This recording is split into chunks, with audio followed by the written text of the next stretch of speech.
Well, good evening, ladies and gentlemen, or good afternoon, whatever your viewing pleasure is. It's time for another one in our award-winning Bill Crane Report series.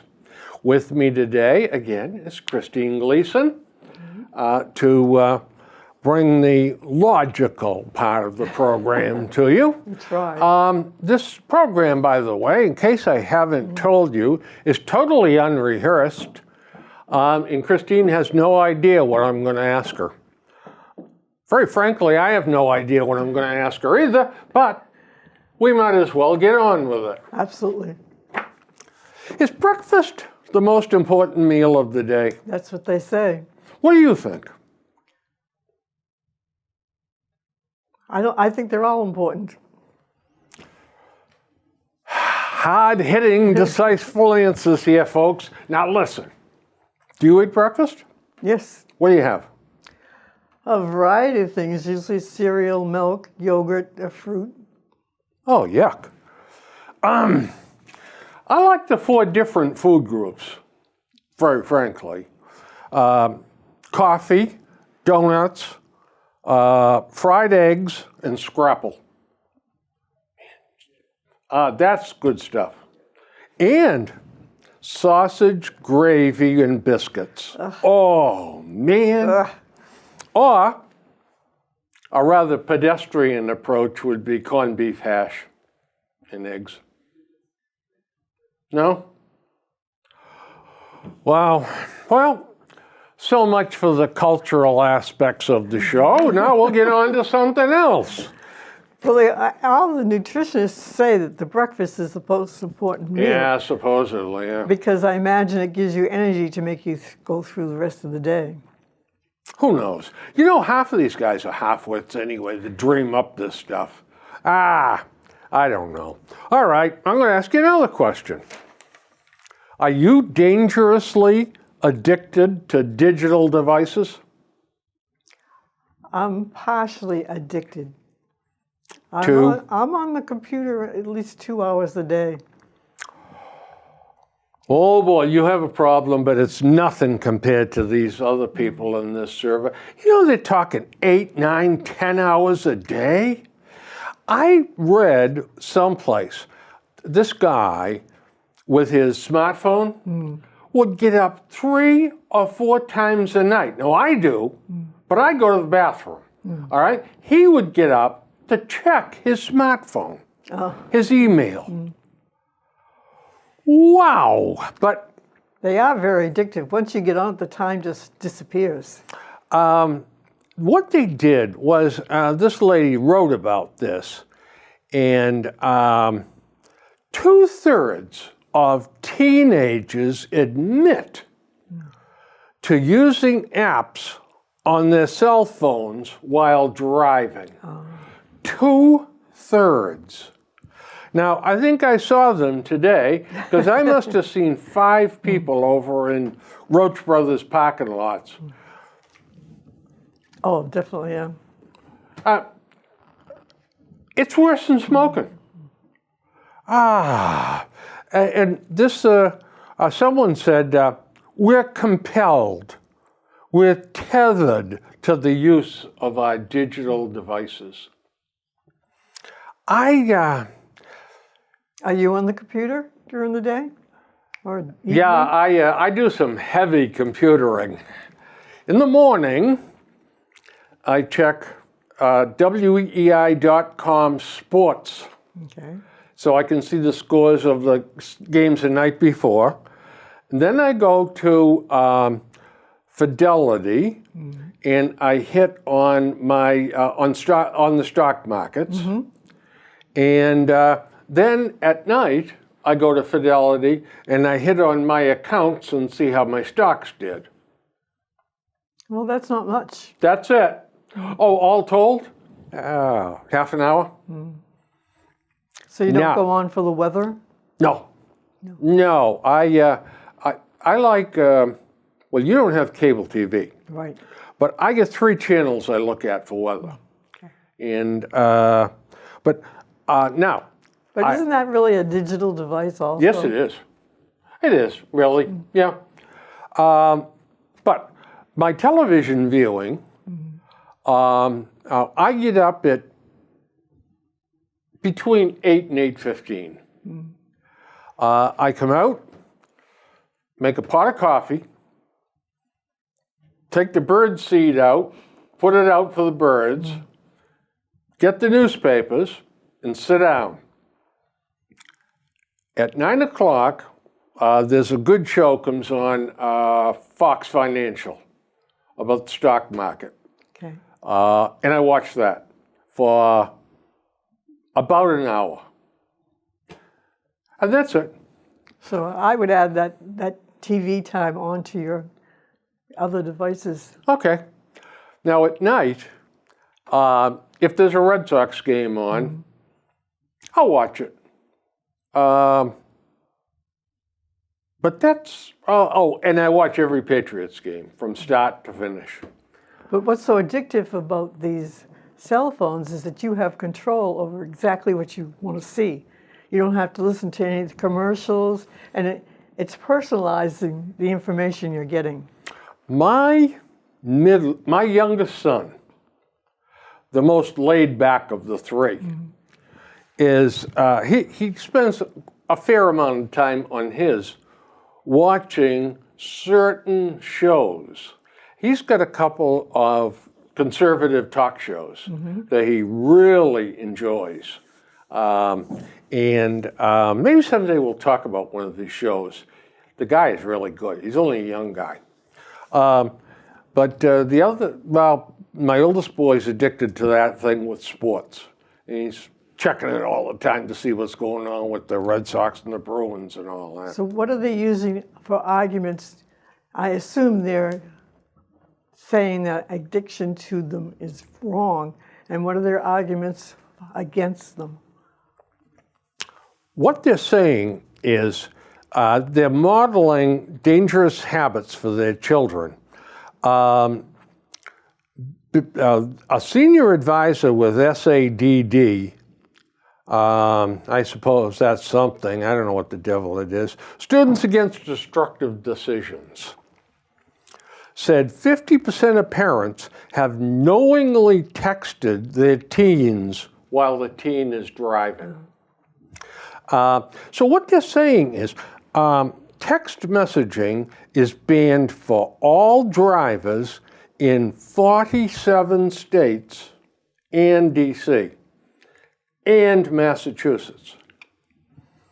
But what they're saying is, look, AAA did a really in-depth study of distracted driving, and they found, as far as accidents were concerned, now the insurance company said distracted driving is a factor in 2% of the accidents.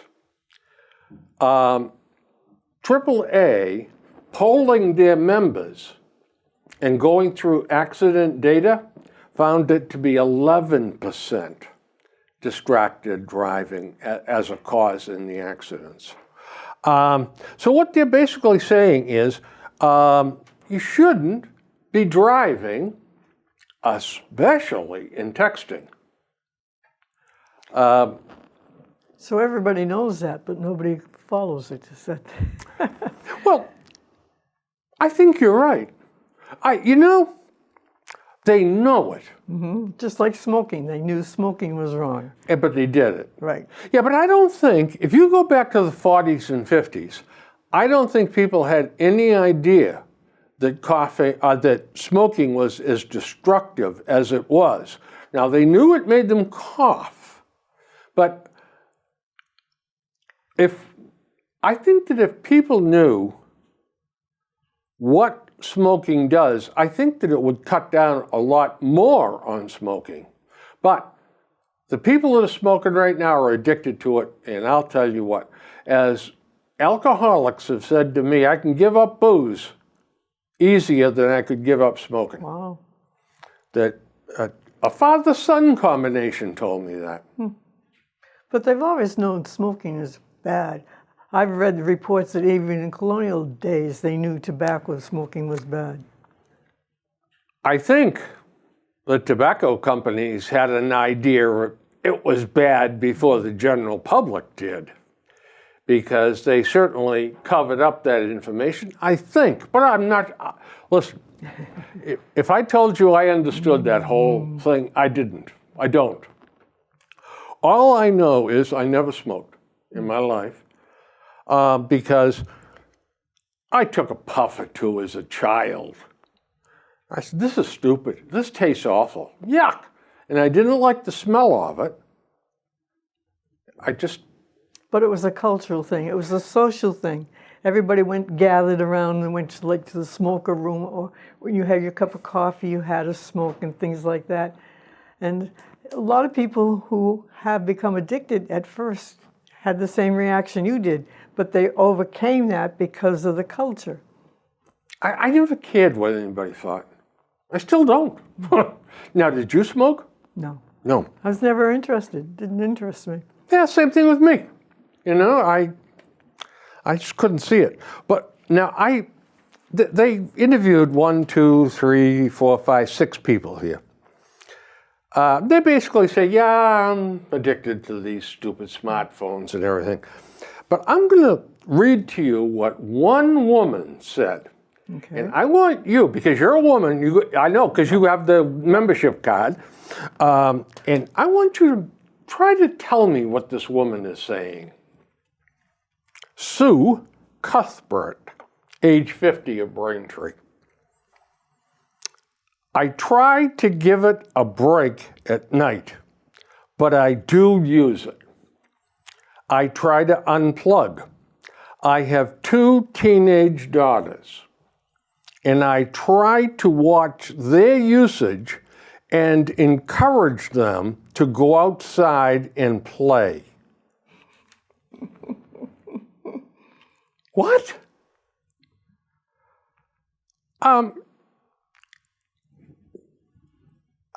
Teenage girls. Yeah, they don't go outside to play. They don't go outside and play. I mean, they're past their sandbox years. For the life of me, she has no credibility, this woman, with me, for a remark like that. Unless they caught her unawares or something. But I mean, look, that's something you said 40 years ago. Go outside and play, you miserable little worm. Get out. But now, they want to stay in. Oh. They want to go in their room. They want to listen to their music. They want to get on the computer. They want to blah, blah, blah. They want to be on the phone talking to their friends and go outside and play. What are they going to go play? What are teenage girls going to go outside and play? Burn down the neighbor's house? I don't know. That's unbelievable. But you're all basically saying, yeah, I'm hooked on this stupid stuff. And So what do they want? They want Big Brother to say, you only can be on your phone 4 hours a day? Is that I mean, that's what they, every time there's a problem, well, you can't sell alcohol below a certain age. You can't smoke below a certain age. What are they going to say? You can't use your cell phone below a certain age, or you can only be on it so long, or they're going to cut you off? Is that what they're asking? I don't know what they're really and truly asking. We asked cell phone users around Dewey Square about their cell phone use and others' habits, and they had a lot to share on the subject. This 22-year-old who works in cell phone marketing, I think it adds up pretty quickly. Any tool is a problem. It just kind of depends on how do you use it. When I see people texting one another and they're right next to each other, then it's a little ironic. And we see that. I haven't seen it, but I've heard of it. Yeah, I can't explain that. I can't. I mean, would you text Jen and say, Jen, how's the volume on the show doing? Well, I would if I wanted to continue on with the show without anybody knowing about it. Oh, stop being sensible with me. Drive me nuts. Oh, here's another one. Jasmine Bird, 30, of Medford, a paralegal and a former pre-kindergarten teacher. I don't think I'm addicted. Sometimes I think it's too much and I put it to the other side of the room, so my eyes don't feel like they're dying. I feel my pinky start to hurt. I can feel it in my fingers when I hold it for too long. I feel like it's a problem for the younger generation. The cell phone has got its positives, but it's definitely a time suck. After the first sentence, you didn't have to read any further, because if you have to put something in the other room, that's a dead giveaway there. That's right, yeah. Now this guy here, I think this guy hit it. I don't think it's good. In terms of connecting people, it's probably the wrong type of connection, because I have so much social media at my fingertips, too much. It does cut into my time at home with my kids and my wife. Oh, wow. And, I mean, give me a break. But he started to say something. I don't think it's a proper way to connect. Now, if you look at the paper, and especially a couple of these bleeding heart columns that are in the Globe, I'm having trouble dating. Waldo and I have nothing to talk about. And, sometimes he's abrupt with me, and sometimes I'm a pain with him. And, well, they're not dealing face to face. They're going through the damn machine when they're talking to each other. And I think that we've lost the ability to understand your body language, or the way you look at me, or the way you tilt your head when you talk, or whether your eyes sparkle or they don't, or, I think there's so many things that you can send as a message without even talking. But it's all lost when you're on the computer texting each other. But on the other hand, it's sort of sanitized. You only have to deal with this person in this respect, and you don't have to look at all their faults. This is just, it's almost glamorized. It's almost movie type thing. You just see this one little aspect of the person, and that's all you have to deal with. I mean, they could be drunk, or they could be unkept or whatever, but you don't have to deal with that because you're just texting them. If they have bad breath, you don't know about it because you're texting them. So it's sanitizing them. I never thought of it that way. But then when you do meet them, it's a tremendous letdown. You don't meet them. Oh, no. Oh, so all you do is just talk on... Oh, okay.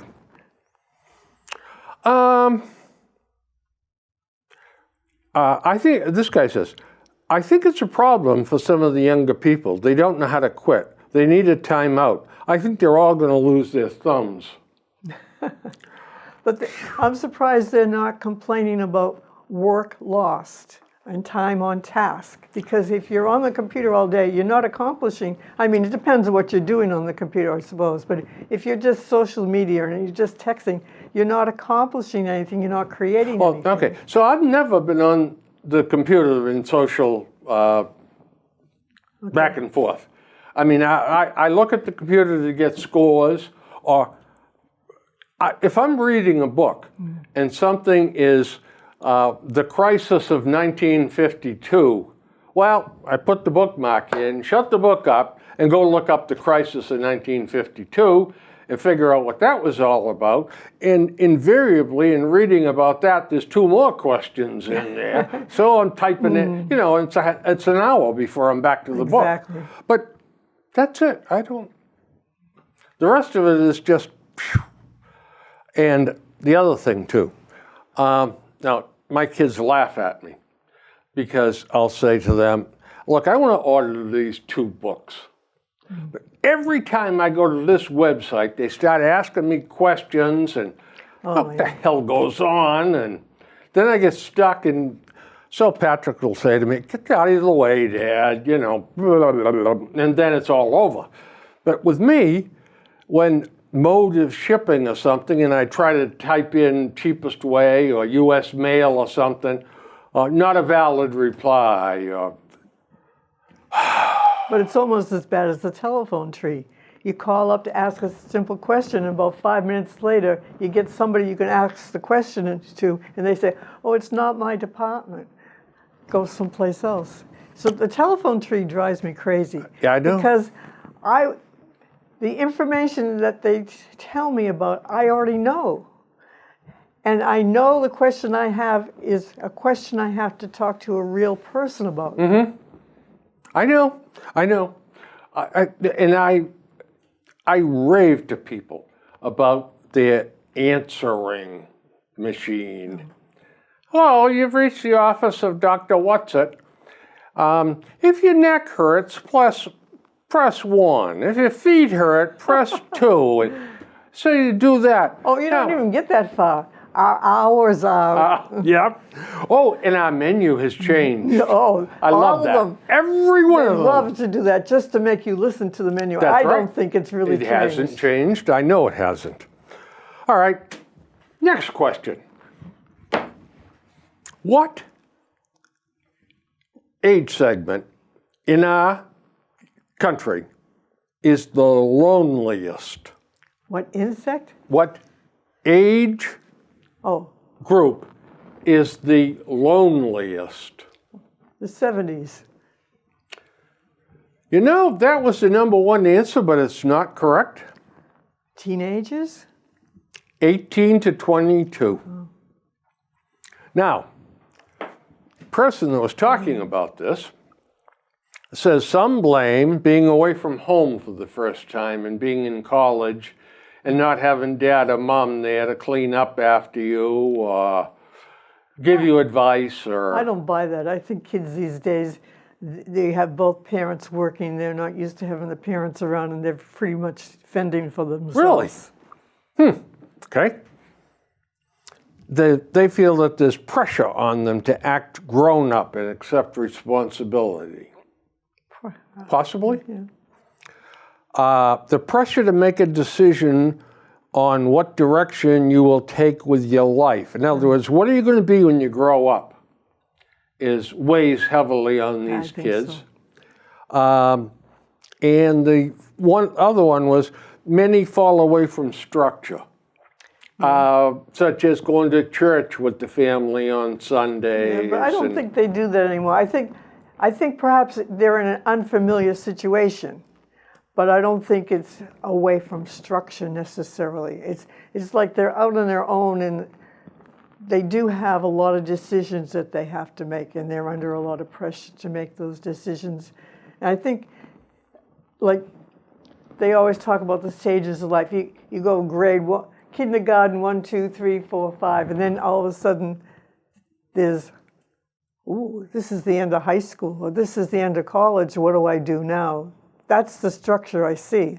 I don't see the structure in the family.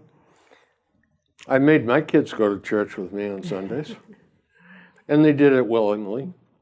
And you may find this hard to believe, but I called the shots.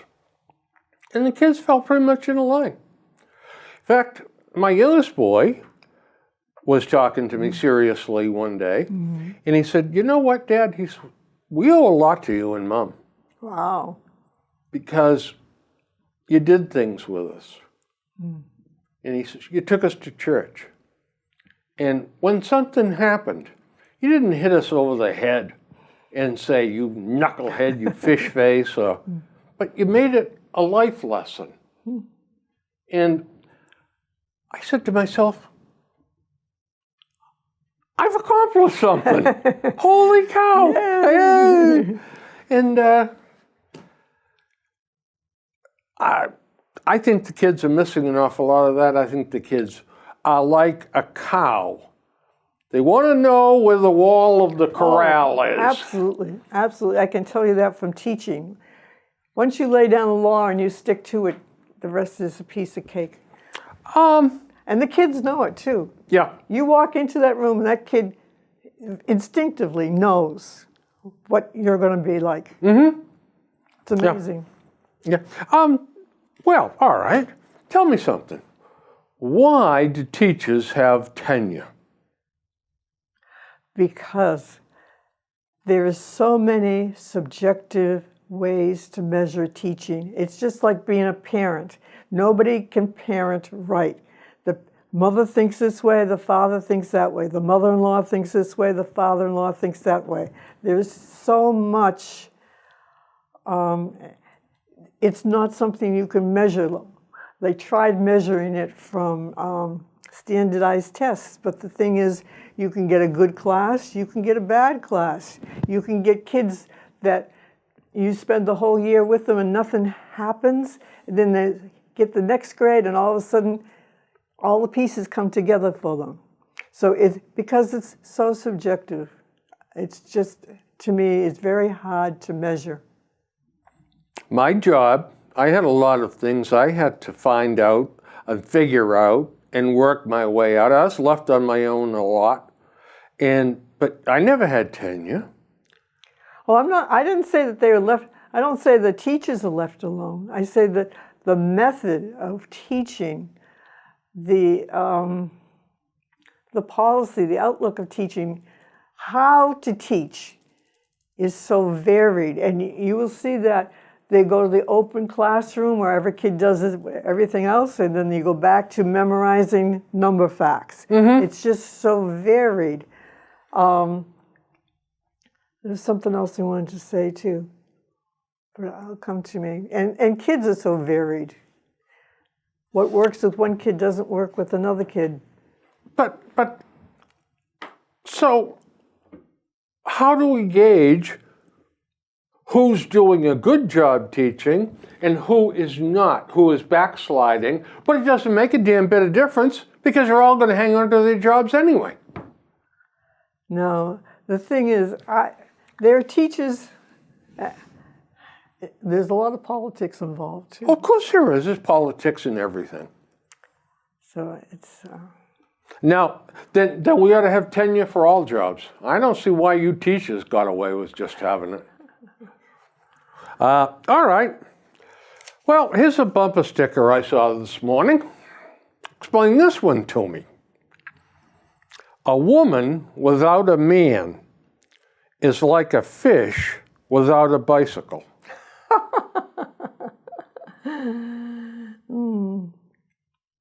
This is a slam against men, isn't it? In other words, this woman was saying, who the hell needs a man? Fish doesn't need a bicycle, and I don't need a man. I guess that's one way of looking at it. What other way would there be to look at it? Well, a woman without a man is like a fish without a bicycle. So I guess a woman needs something to command. Is that it?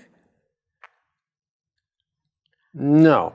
A woman without a man, in other words, a woman on her own, is like a fish that doesn't have a bicycle. Doesn't make sense to me. It doesn't make any sense to me at all. However, let's look at it another way. A woman without a man is like a fish without a bicycle. A fish doesn't need a bicycle. A woman doesn't need a man. So that's Aristotelic logic. Really? Yeah. My word. Who'd have thunk he was going to be here today? Well, all right. Well, maybe they want to keep your mind active while you're driving, give you something to think about. Now, I know there's a lot of jealousy in town, okay? That a lot of women are very jealous of my wife because she's got me. I thought because she was such a good quilter. No, it's because I'm the whole package. you know? And she was so thrilled the other night. I said, let's go listen to the spring peepers. Okay? So we drove down by the prison and stopped. And they were chirping away, the little rascals. And I said, look, in the water, there was a muskrat swimming. We watched that muskrat going back and forth for 3 or 4 minutes. And I said, you know, Susie, you're a lucky girl. There's not one other man in this town that would take his wife out to look at a muskrat. I said, you think about that. You think about how blessed you are to have me. And what did she say? Well, she says, I'm not going to be able to tell this story to my friends. They'll scratch my eyes out. Oh, I know, but you got to tread softly, you know. I haven't heard the peepers yet. Really? You haven't been paying attention. Probably. Go Well, down. I did try. No, they're out in my backyard. Go down by the cemetery. You know the little mud hole just past the cemetery? There's a mud hole on both sides of the road. Oh, a little bridge. On Main Street. Yeah. On Main Street, yeah. Go where Old Main Street goes to the left. And there's a little tarred portion there. Okay. And there's a mud hole on your left and a mud hole on your right. Okay. They're deafening right there. I must have gone out on a cold night then. Yeah, they probably Because had I did. I said, this is the time of year I've got to listen, and couldn't hear a Well, the thing. night before last, they were loud as heck. So if you want to go for a ride tonight, I'll tell you, I think you'll be able to hear them. I have a long story here. I don't know whether you want to hear a long story or Oh, not. I do. You do? Oh, of course. All right. Now, folks, stay tuned. And I warn you, pay attention. This isn't an easy story that you're going to have to follow, but the point I'm going to make is so wonderful, so clever, that you're going to say, thank God I paid attention. George Cukor, C-U-K-E-R, Lieutenant Colonel, U.S. Army Reserves, passed away. Okay. He lived here locally, and he died at the age of 83. George was born in Leningrad, Okay. Russia, USSR, in 1934. His father, Nikolai, Of course. disappeared in 1936 during one of Stalin's purges.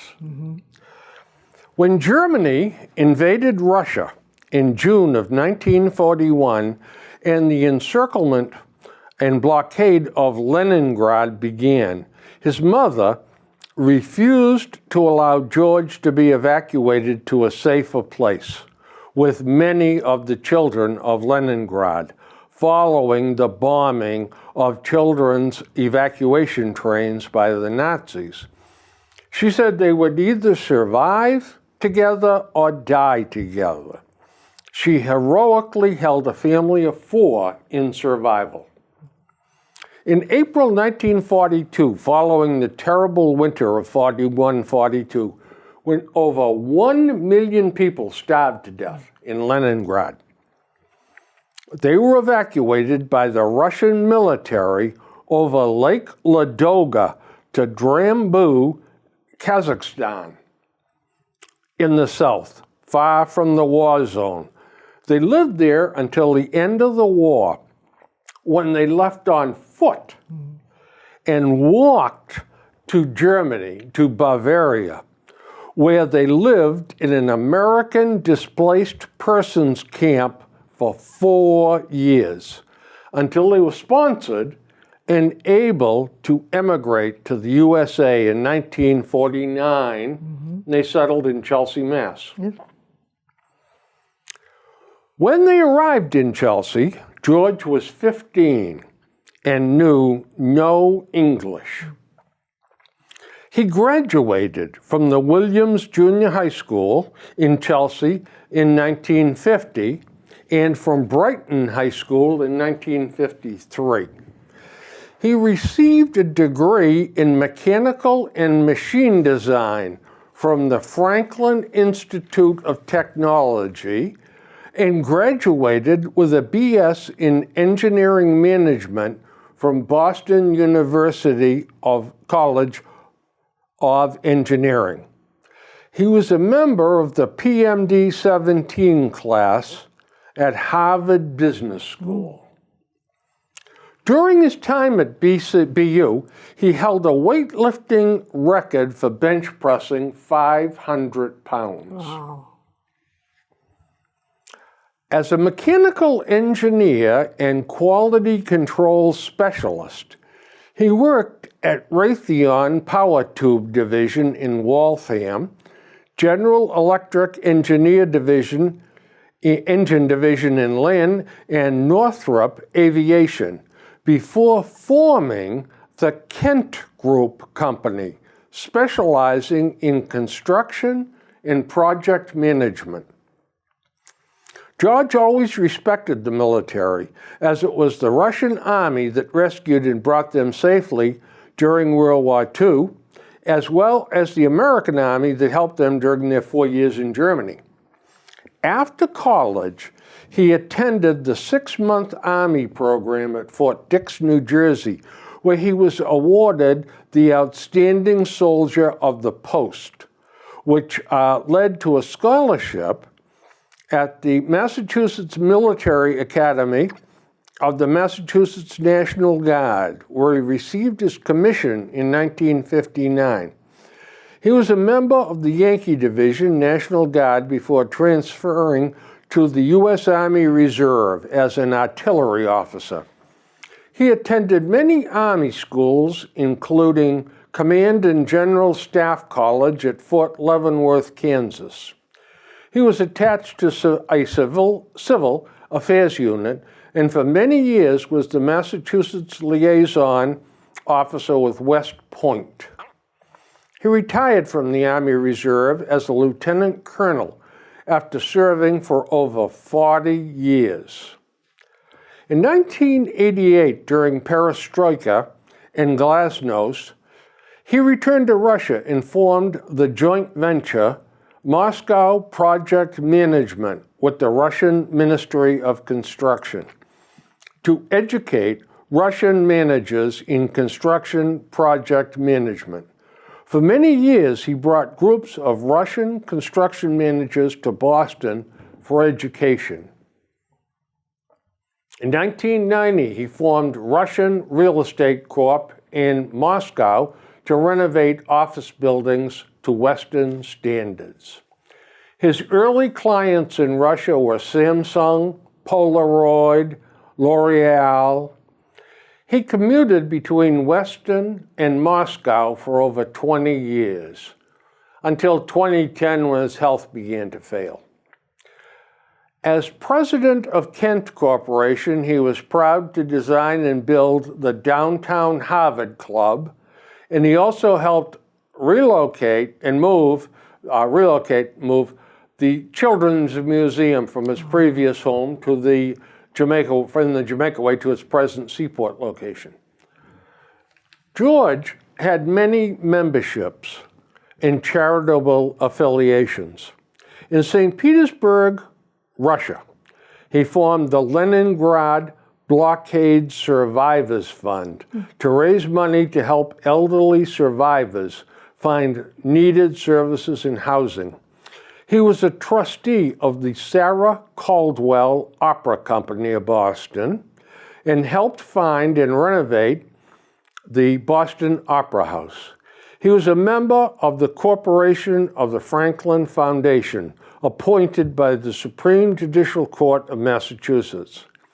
He was a trustee of Hale House, Bethany Union, and was on the board of the Handel and Hayden Society, the Children's Museum of Boston, Performing Arts Council, the original First Night Celebration, Harvard Business School Association of Boston, and he organized and formed the Harvard Business School Association of Moscow. He was proud to be the project manager for the reconstruction of the First Church of Boston after its devastating fire in 1970.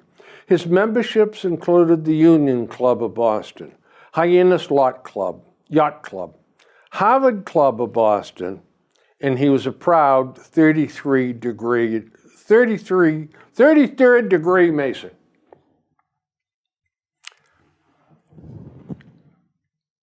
You take a look at that man that came to this country at the age of 15, a DP, displaced person from World War II.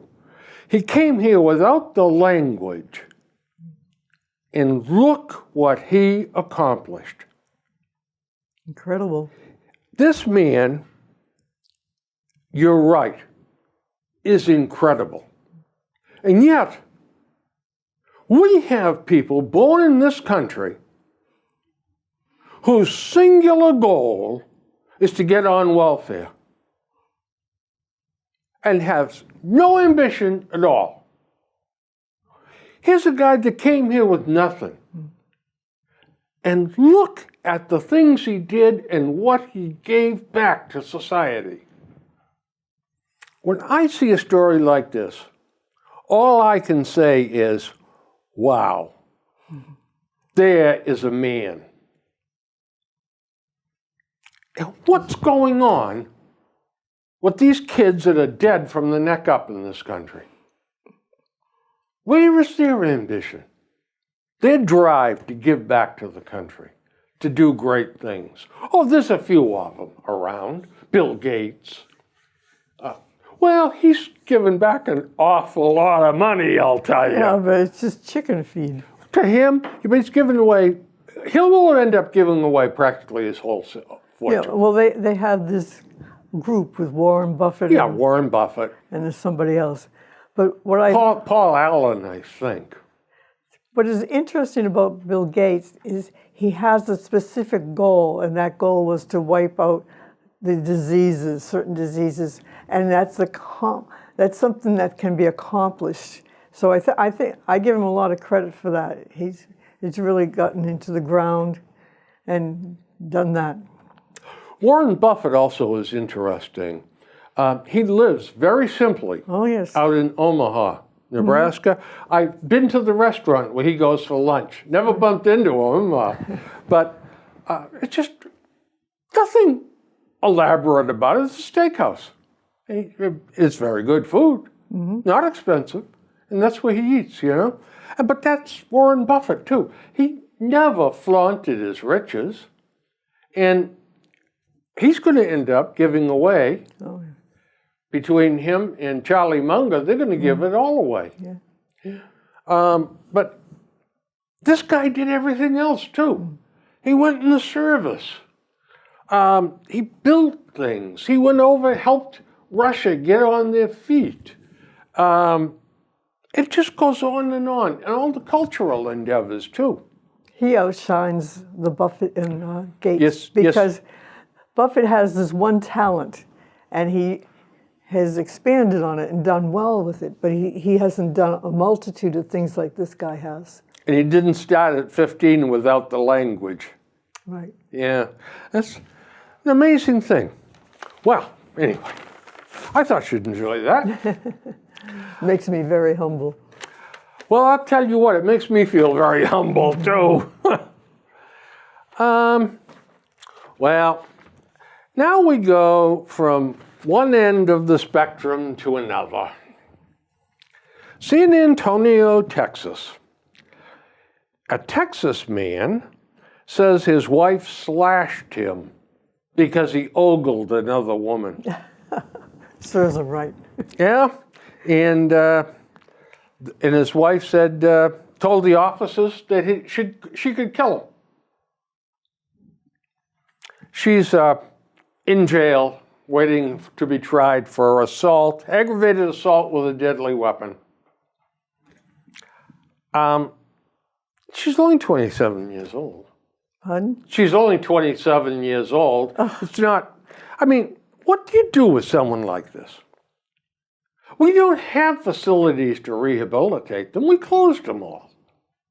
I mean, The thing is, though, I'm not so concerned about the facilities. I'm more concerned about the prevention.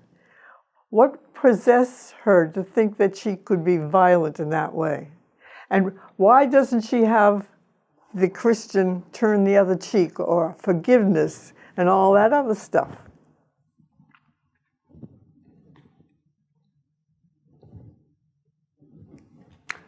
drugs play a part in all of this. Booze play a part in all of this? I think so. I think we could probably find out they've been drinking or doing drugs when all this happened, which is destroying the fabric of our country. Oh, definitely. But it's not the drugs, it's the need that people have so that they feel that they have to take the drugs. Controlling the drugs, breaking up the gangs, that's just temporary. What has to be done, and it's probably an impossible task and it's much harder than breaking up the gangs, is to have this prevention where people feel like they're not helpless or they're not useless. They don't need to take the drugs to feel better. Do you think there's one gang member in all the gangs in Boston that feels that way? I think that some of them might have those thoughts once in a while. I don't think all gang members join because they're big, aggressive guys. I think they join because they're sucked into it and they see no other way around it, and it's much easier to join the gang than to resist the gang. You're one of the men if you join the gang. You're one of the guys. You're one of the tough guys. Yeah, and there's a strong, biological need to do that, to be part of something. And the thing is, they need to be part of something that's better than a gang. Well, here's the thing. I think step one is breaking up the gangs. I think step one is breaking them up, disarming them, and making a crime to be armed while a gang member. That's just a piece of paper with words on it. But you got to do something about it. We don't. We have judges that say, I can't sentence this boy to jail. Well, the boy shot 2 people.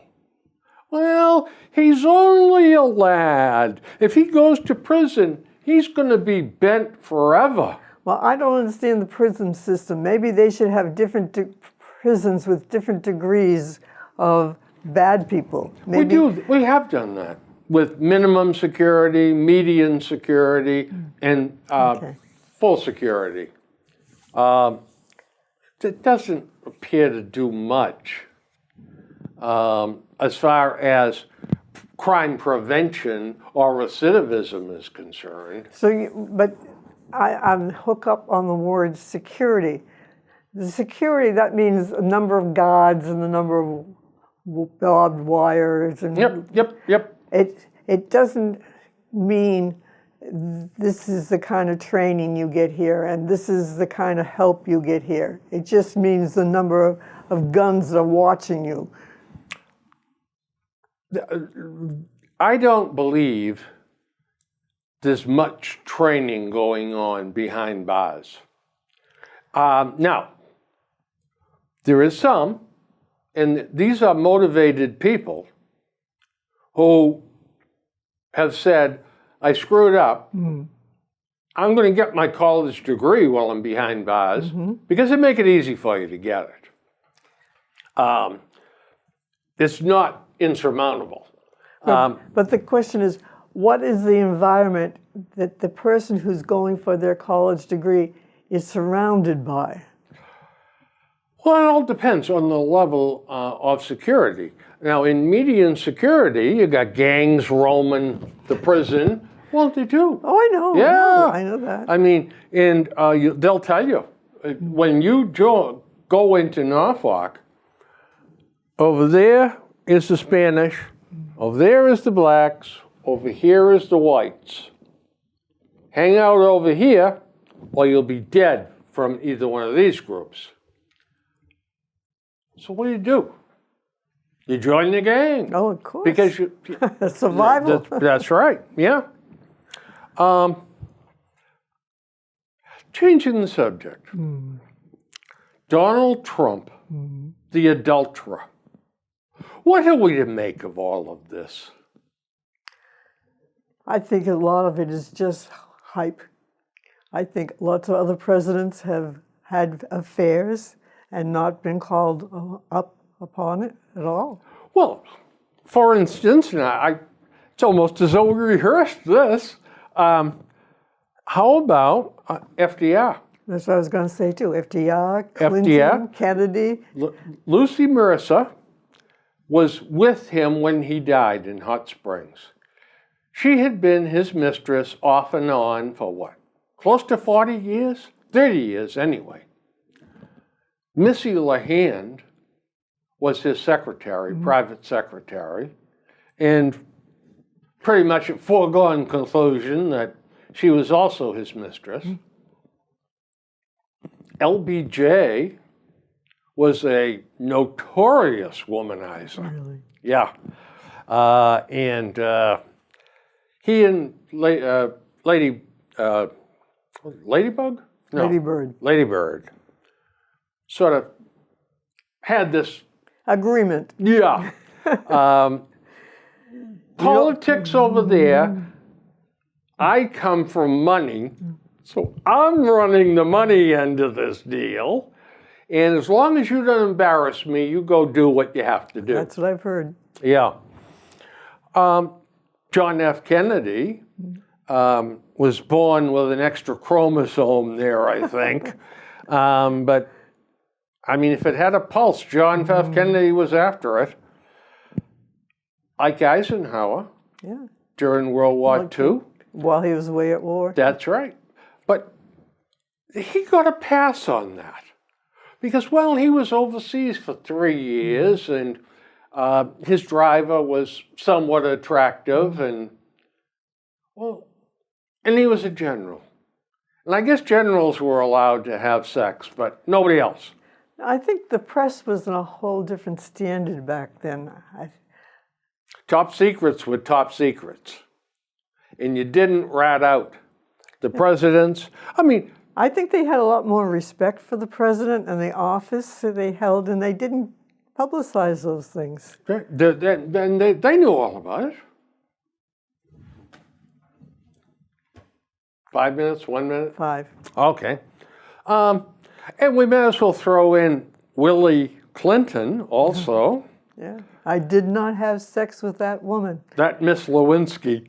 Not even that being sexually wrong, he lied. Of course. And that's what he was impeached over, lying. Right. Yeah. But he never was truly impeached thoroughly. Right. I mean, he didn't lose the office. The articles of impeachment were voted against him in the House, and it came over to the Senate for a trial. He was found not guilty. To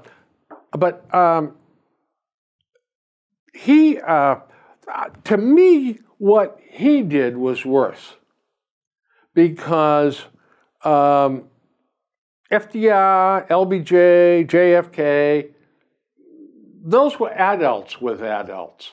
I mean, this thing was a child, this intern that Miss Lewinsky.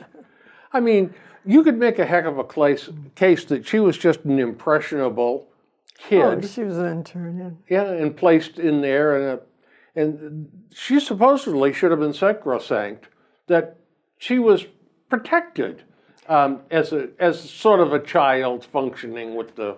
But I also think it's very weird that she kept the clothing that had his semen on it. What is going through that woman's head? Perhaps she was going to use it as a bookmark or something later on in life. She was thinking 3 jumps ahead, let me tell you. And whenever she said that, the whole house of cards collapsed. That was, and then, well, you know, I'm weak, and I did that. And, But I was watching a nature program last night, and it's almost instinct to the animals. They talk about the alpha male gorilla and how he has to protect all his harem against these other ones. It's almost like an animal instinct for an alpha male to want to gather up all the females. And the females are willing, and Oh, yes. they're attracted by the power and the money. Boy, I'll tell you what, JFK would tell Peter Lawford, his brother-in-law, well, all right, now let's see, on my next wish list, I want Gene Tierney and Angie Dickinson and someone else. And guess what? He flew out to California to Peter Lawford's house, and there they were, one after another after another. Yes, Mr. President. I mean, but the press never talked about it. That's right. And of course, we had Teddy Kennedy also. Now, he was a wannabe, but yet he had this, well, I'm a Kennedy. I can do anything I want attitude, you know? But have you gone to see the movie Chappaquiddick? No, you asked me that before. And Yeah, I said right. no, and I said I wasn't interested in it because I think it's not really going to change my view or my opinion. So it's not. I think it'll do nothing but solidify your opinion, quite frankly. Right. So. But let's see if I get anything. Okay. You know, the whole thing in Boston about Yawkey Way at Fenway Park, you know, and Tom Yawkey was 9 different kinds of a bigot. No one is willing to stand up and say, I heard him make a racist remark. So they interviewed some people at large about this.